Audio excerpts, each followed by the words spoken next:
Thank you, Ambassador Pifer. I'd like to start my questioning with President Saakashvili. You obviously have firsthand experience with Russian aggression. Can you just describe the events of August 2008 and what prompted Vladimir Putin to stop advancing into Georgia? Yes, Senator. What happened in 2008 that we were invaded by a full-blown Russian force, which involved more than 100,000 ground troops, more than 1,000 armor. We were overall 200 combat planes on the Russian side took part in the operation against basically what was a very small-sized Georgian professional army. And in that respect, first we had mediation by exactly the kind of mediation that you see now with President Hollande and Merkel by President Sarkozy.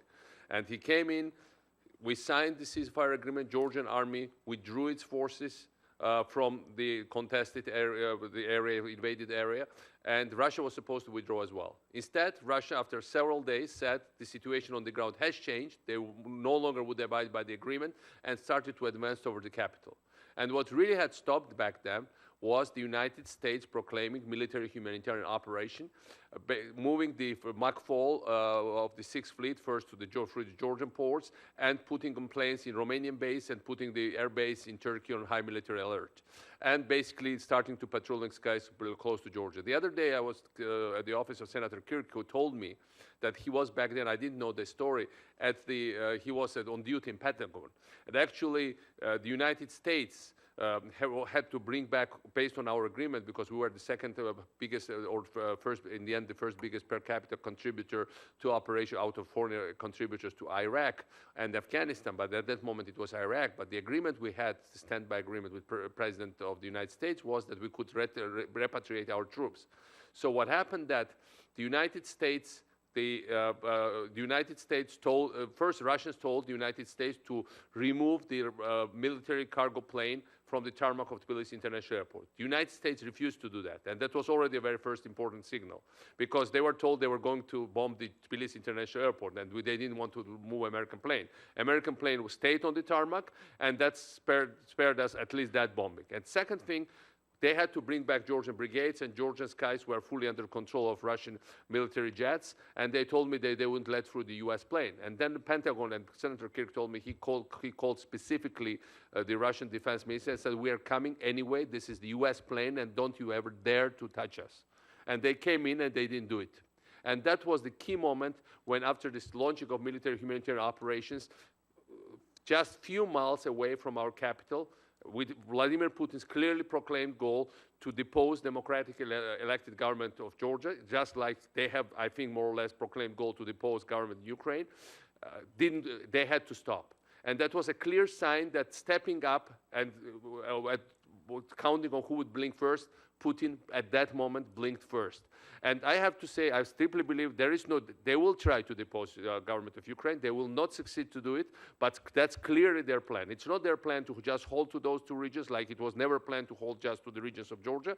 They wanted to get rid of Georgian democracy because that was a dangerous precedent. Exactly like having Ukraine succeed, it would be that just very dangerous precedent for Russia. So sometimes, like it took it in Western Berlin, Americans protected West Berlin even from Stalin and Western allies. And they protected it through all the decades of the Cold War. And West Berlin was a showcase of what democracy should look like. And that's really convinced all of us. I mean, we didn't need much of conviction, but it convinced overall the subdued nations that they had to revolt against the communist system. Exactly the same type for today's world. Like Georgia was in 2008, I think Ukraine is West Berlin of today, and it's much more protectable than the West Berlin ever was. And even more protectable than Georgia was, by the way, because Georgia didn't have that strategic depth. That's what the example of Georgia clearly shows. Thank you, Mr. President. Mr. Kasparov, we hear frequently that we're trying to offer off-ramps to Vladimir Putin. Do you believe Vladimir Putin is looking for any off-ramps whatsoever?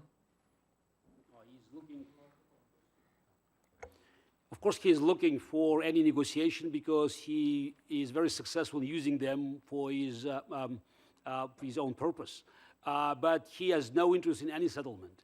I believe for a long time that his interest was opposite to the interest of the United States and the free world, because he always wanted to create conflicts. He needed conflicts in the Middle East, conflict with the Iranian nuclear program, because these conflicts helped to push oil prices up, and that was absolutely crucial for the survival of his regime. And now he needs conflicts because that's the only way for him to sell his dictatorship in Russia. The Russian propaganda machine is probably worse now than at any time of, that I can remember. My mother tells me that she's turning 78, that is probably even worse than under Stalin, because it's more powerful. You have 24/7 propaganda that is anti-American, anti-Semitic, anti-Ukrainian, anti-everybody. So this atmosphere, helps Putin to keep Russia subdued.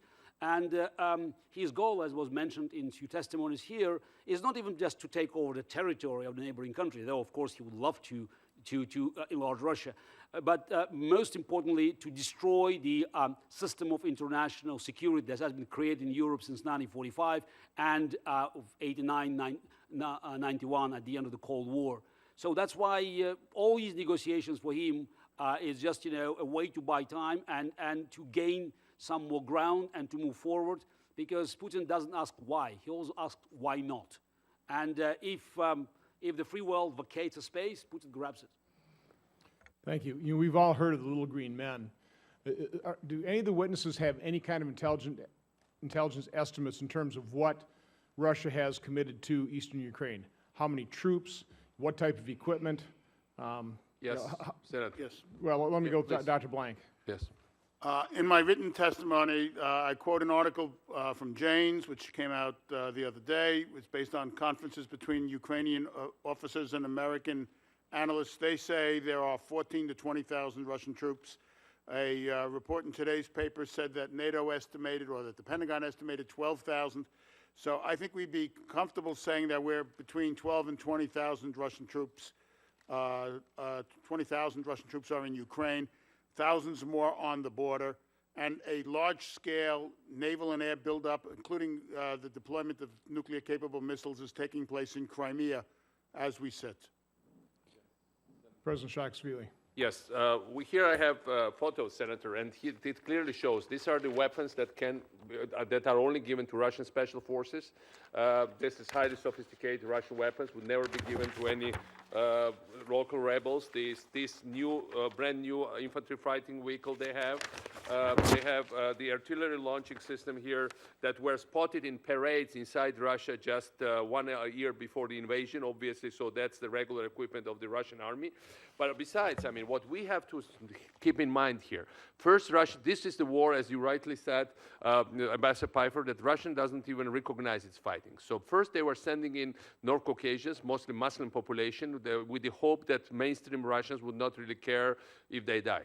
Now they're mostly sending troops from beyond the Urals, Far East, mostly from many of them from ethnic minority areas from there, and basically are very careful not to send in Muscovites and St. Petersburg people. They had to send them co-airborne in August last year, and there was a political scandal where a number of them have died, and that really spread in Russia. So what it is telling you, that Russia, once you raise the cost for Putin's invasion, there is no way he's going to follow up with the stakes, because there is a very thin layer of tolerance Russians have towards human casualties. That's the structure of his troops clearly indicate to you that he's really, in some way here, has very little maneuver. So it's so important to take this decision on the weapons, because that's going to reverse many of the plans he has about that country. Thank you. Senator Sheen. Thank you, Mr. Chairman. Ambassador Pifer, I understand that you and a number of your colleagues have recently released a report on the Ukrainian crisis, and that one of the cases that you make in that report is the importance of providing military assistance to Ukraine, including defensive lethal weapons and light anti-armor weapons. Can you tell this panel more about the case that you make in that report and why you believe this is important? Thank you very much, Senator. This was a report that was issued by the Atlantic Council, Brookings, and the Chicago Council on Global Affairs by 7 other former government officials and myself. 5 of us went to NATO and went to Ukraine in January to get an understanding of the military situation in eastern Ukraine and also specific needs. And most importantly, we had a retired American 4-star, General Chuck Wald, with us, who really could, I think, apply a military mind. The